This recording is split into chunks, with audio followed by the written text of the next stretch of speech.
How are you? It's the Professor's Walsh right on. And so this is a new week, and we're going to be going over our module on cancer and a discussion on death and dying. And we have one of the world's leading experts here, Julia Walsh, okay? And she is an expert, and we're going to see why as we go through our lecture today. Just a little housekeeping. Do not forget that this is coming up right here, okay? This is your critical thinking assignment, okay? And I do remind you, all you need to do is click right there, okay? And everything you need to know on what to do is in here, is laid out. You get your data by, again, clicking on each of these links. I'm not going to do it. And the chart is the preferred method, chart, all right? And so you're looking at the 3 different things that we asked you to do. Here's a really great video that this guy did. It was me, okay? That tells you exactly how to do it, okay? So please get in there and good luck. All right, so we're going to go to the weekly assignments right here. All right, and as we scroll down, we'll see that this is due September 30th, okay? And last week's assignments are due on Monday, the 23rd. Okay, cool. So we're going to click right here, okay? Alrighty, and again, this is where this video will be placed, so you do know, okay? And so a big part of the lecture today is just really understanding how the epidemiologists look at things. Okay. Sorry about my phone. All right. So, how about our dog? Okay. Dog. All right, that's all good. When how they track cancer rates and how they look into getting a better understanding of how treatments are doing and things like that. And so the best way is to look at population analysis. Okay, so we see we're going to look at things like incidence and mortality rate. Okay, and another thing that you'll see is prevalence. Okay, so the way I remember incidence, it's the increase that happened in that year. So it's all the new cases that happen within a year. Okay. The prevalence is we just look at everybody that has, say, that type of cancer, and it doesn't matter whether you got it 10 years ago or you just got it this year. Okay, so that's the prevalence. But when looking at the incidence, it's a real good measure of how well we're doing in terms of analysis of cancers. Okay, and just by nature of the statistics and the data analysis, and what we really want you guys to do is to learn how to interpret data. So we're going to go through how to look at the figures right here. Incidence and prevalence are, and things like mortality rates, they're usually reported as a number per 100,000 in the population. Okay, so as we scroll down here and we look at some of the figures, you'll see that those numbers reflect the numbers that are per 100,000 in the population. Okay, all right. So I can let Julia take over now. I do want you to know. Okay, and this is near and dear to our hearts, both parts. So Julia is in the 3rd year of a clinical trial, and I'm going to talk a little bit about clinical trials. For chronic lymphocytic leukemia. Okay, so it's a blood cancer, it's an immune system cancer, so she's really, really vulnerable to infections. Okay, and the drugs that she takes helps knock down the cancerous white blood cells that protect us from infection, but there's no free lunch. The drugs also knock down her normal white blood cells, so she has to be very careful not to be around sick people. Alrighty, just kind of a shout out right here.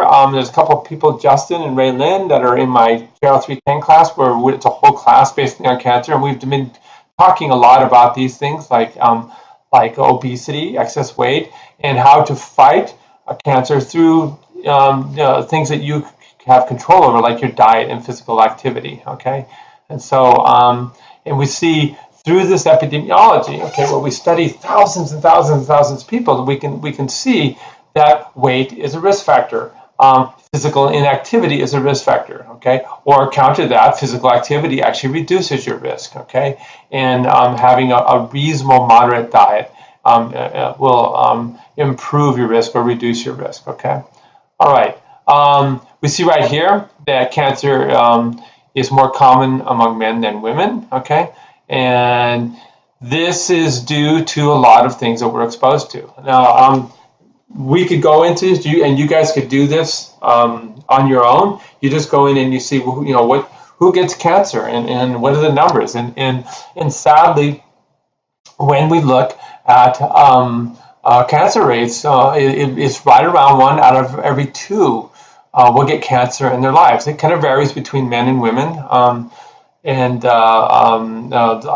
most recent report said that 1 out of every 2, 1 out of every 3, 1 out of every 2 women got cancer, 1 out of every 3 men.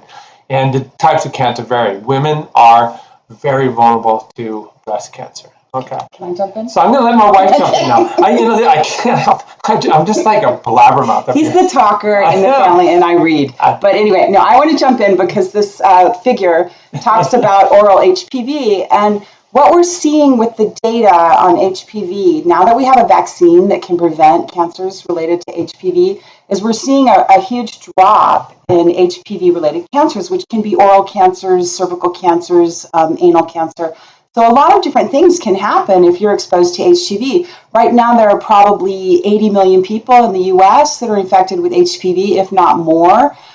So the risk of getting HPV as a young person is very, very high. The CDC recently changed recommendations for HPV vaccinations to allow encourage people up to the age of 26. So most of you, almost all of you in this class are in the sweet spot of getting HPV vaccinations. If you haven't already done it, you can go to the USC pharmacy and do it. And so that's my little good health announcement as part of this lecture, that we have this amazing vaccine that prevents cancer. That was her. We do this all the time. We just laugh. If you've been married as long as we have, you have to laugh. So anyway, so yes, so get out there and get vaccinated. If you have a vaccine that can prevent cancer, please take advantage of it. And while you're at it, you can get the meningitis A and B. Absolutely, because we do not want to get that either. All right. So, all right. So anyway, we'll just scroll down here. All right, and so again, women. Breast cancer, okay, and you see the differences in terms of type of cancers that men get, okay? And we are seeing increases among young people in their 20s in these types of GI cancers like liver cancers and gastrointestinal cancers. And you know what? The stuff's avoidable. You just go and get a scan done, okay? Or if you're having unusual symptoms, go see a doctor. Right. Don't wait. Yeah. But you get to a certain age, you're going to get a colonoscopy. And they're not bad. It's okay. No. It's okay. It's kind of laughable. Okay. All righty. New therapies. Okay. These are things, and this is what Billy is in, right? A clinical trial. So you can tell about your therapy. It's and what it's like. Yeah. So I asked John if I could jump into this video this week because I'm very, very passionate about the things that we're talking about and teaching about this week. And I teach about the death and dying aspect of it in some of my other classes that I teach to graduate students. So I was diagnosed with leukemia in 2013, and when I was diagnosed, the therapies that were available were not that effective, and based on the prognostic factors that they found with my particular cancer, my life expectancy was probably less than 5 years. So it's now 6 years later, I'm doing fine, I'm in a clinical trial. The therapies that have been developed in the last 6 years have completely changed the face of blood cancer treatment. So we're seeing these new therapies, targeted therapies. We're seeing personalized cancer treatment where we look at your tumor cells and figure out what mutations and deletions you have. That's okay. That's our screensaver. Anyway. That's Julie when she was really young. Which is awesome. So young then. Oh beautiful. My gosh. But anyway, so the figure that is up on the screen talks about the decrease in melanoma deaths, and that is attributable to checkpoint inhibitors like PD-1 inhibitors that we hear about. And certainly in my case of leukemia, where my life expectancy might have been 5 years when I was diagnosed, and now it's longer because we have these new very highly effective treatments that are very targeted and a lot safer and easier to tolerate than chemotherapy was, with fewer side effects. So one thing I want to say, just as a cancer patient, many of you have family members with cancer. Some of you may have been diagnosed yourselves with cancer. And it's important to recognize that when we look at the statistics and the data, we're looking backwards. So the data that we see and the data that we're showing you, that data doesn't reflect the new treatments that are available. So if you have a relative that gets diagnosed with melanoma or lung cancer or pancreatic cancer or one of these cancers that we've heard such terrible things about, just know that there's some new medications and new treatments that are available, and it's not as dire as some of the statistics look. And with these targeted therapies, she's in a clinical trial for the drugs, but she's also in a clinical trial for really improving our knowledge in terms of the genetics. Here, I'm going to click right here, and I want you to type all of us, okay? And so this is a clinical trial that, so this is right here. We'll click and this on is something any one of you could sign up for. They are recruiting 1 million people nationwide, the NIH, to do a study on personalized medicine. So I was already in a clinical trial. I was able to give blood. They're going to study my genetics and my DNA. So you can fill out questionnaires and things like that about your family history. It's a really cool thing to do. Or if you have family members that have kind of unusual diseases, I think it's important for those people to be represented in the sample. So you can sign up for this All of Us NIH trial and get your genetics figured out. And what's really important about this too is it's more reflective of the diversity in the population. The problem with a lot of medical research is it's really selective culturally for people that have really, really good health insurance, and certain members of our society don't have an even playing field in terms of health insurance. And so too often it's white males that all the research is done on. And now we're getting a real diversity of women and lots of different ethnicities. And kind of keeping with this, I want to show one other thing, and then we'll go back to our assignments, because this is important stuff. And this is the Lazarus Foundation. And that's it. Catholic Foundation. Okay. And we'll click right there.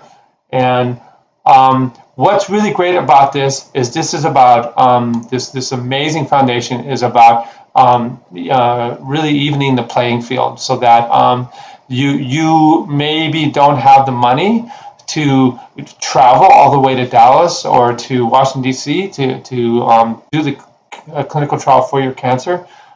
They help you in terms of funding of this, and they make sure that they link you up to the best services. So I asked you to kind of look at these different websites, and I know a lot of you are impacted by cancer, and so it's really, really important for you to look at that. Okay, so I'm going to go back here. Okay, and we're going to scroll down.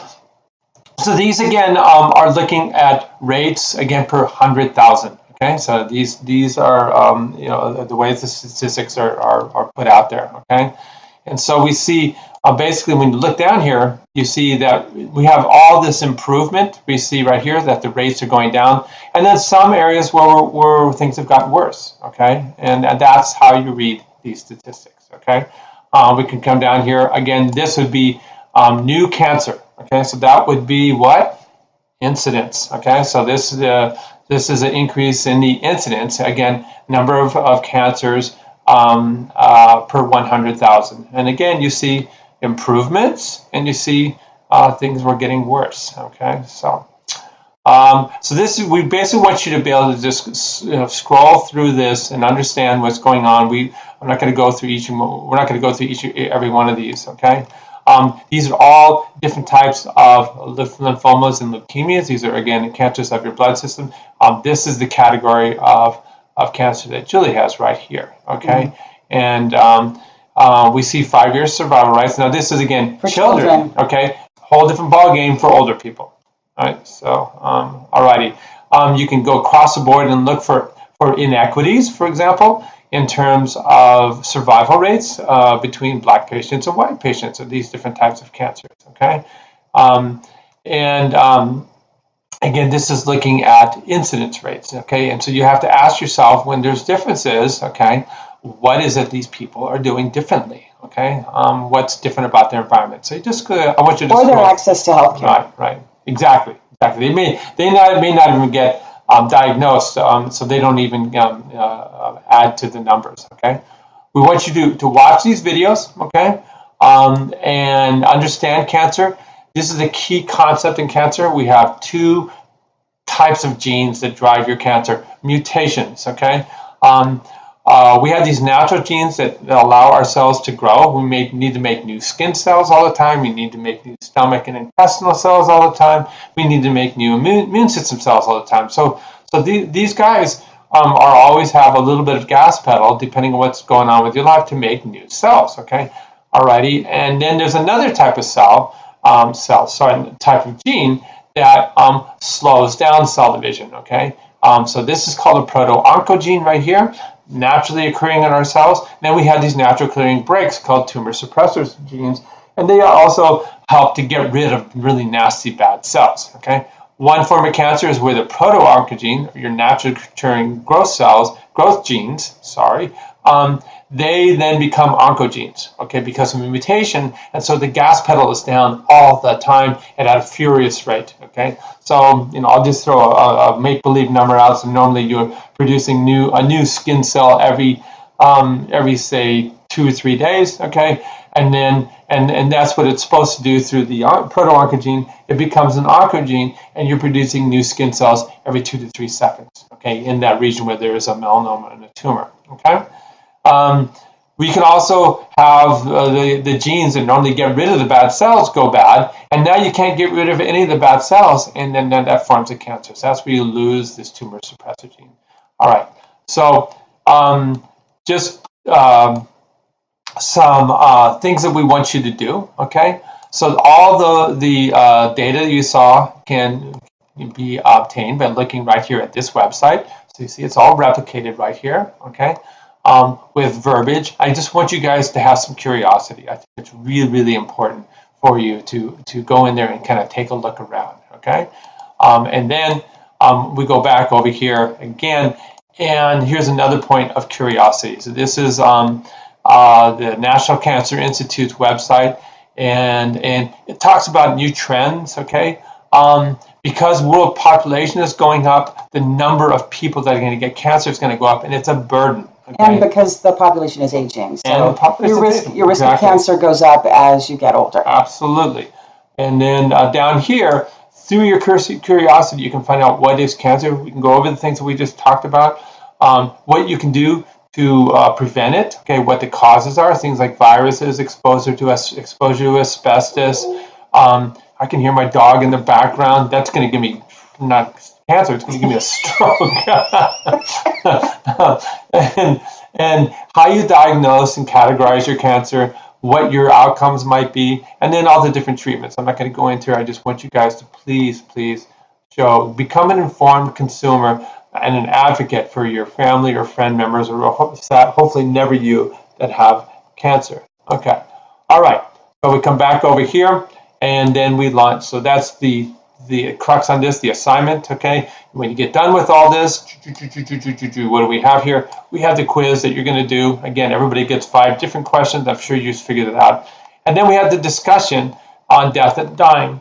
And we link this to cancer because, you can go through this this process of grief. We went through lots of grief when she was diagnosed, because cancer scares the poop out of you. See how I watched my language? I didn't want to say poop, but I did.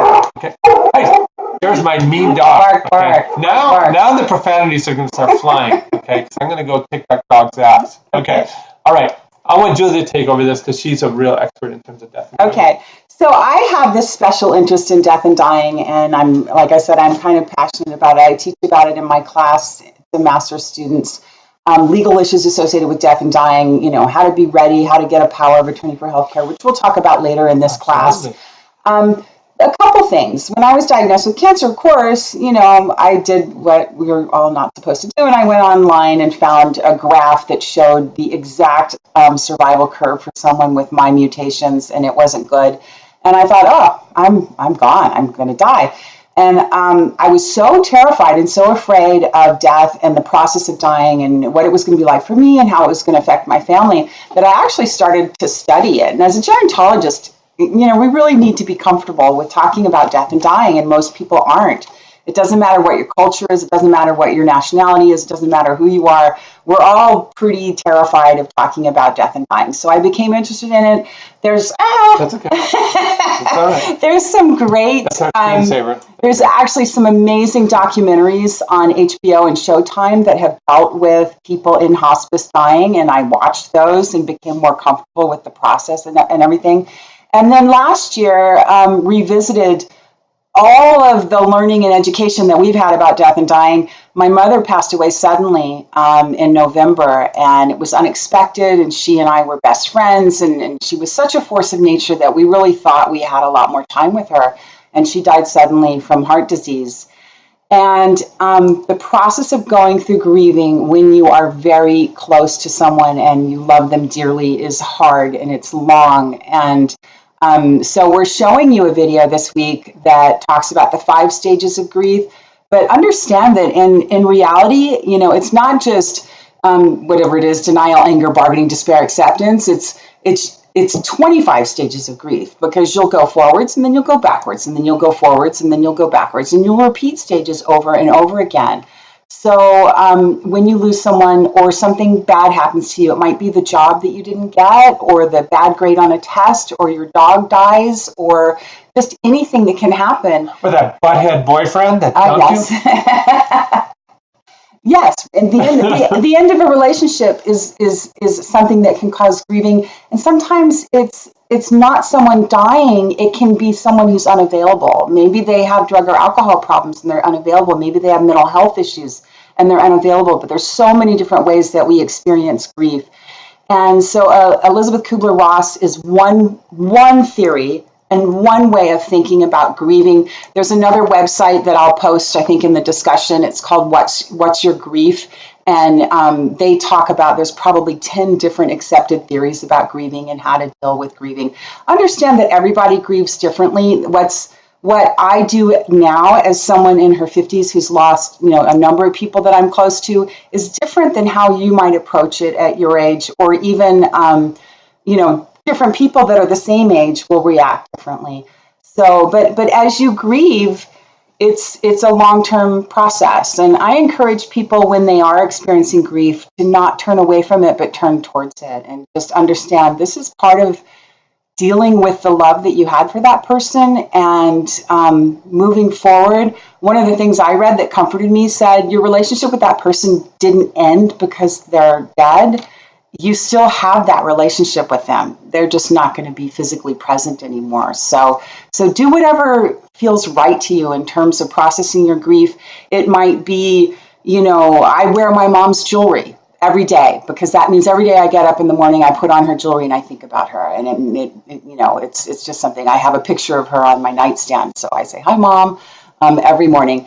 That sounds crazy now that I'm saying it to you, but whatever feels, whatever feels right to you is what's right. So trust your gut, and certainly, hopefully, if you are grieving a loss, you have people that you can talk to. You can certainly come talk to us, because we've experienced loss, and we understand. Yeah, we're here for you guys for sure, definitely. In many different. I'm an academic advisor for many people all the time, and we're life coaches, and so we can definitely help you out. And one take-home message I have is, with Julie's diagnosis and with her mom, you just, you gotta live in the moment, just enjoy everything, don't worry about the past, and don't worry about the future, and just enjoy every single moment you have. So. Alrighty, are we done? I think we're done. We're done. Yes. All right, I just wanted to see the chief. Chief behind the scenes does everything. Okay, she does everything. That's why you email her if you have any problems. If you have any problems, I am here for you. Our son graduated from USC a year or two ago. We have a freshman this year. And he's in the marching band. Yay. Do-do. He does that. He does do-do. He's a mellophone player. So we go to all the football games. And for free. We watch football in between the band playing, That's all good. And appreciate how exciting it is. They're rock stars, the band. Did you know that? They are. They're awesome. And we definitely understand the student situation a lot better now that our children have gone through USC, right. And appreciate what you guys are going through a lot more. So hang in there, guys. All right, guys. So that's it. We'll see you guys next time.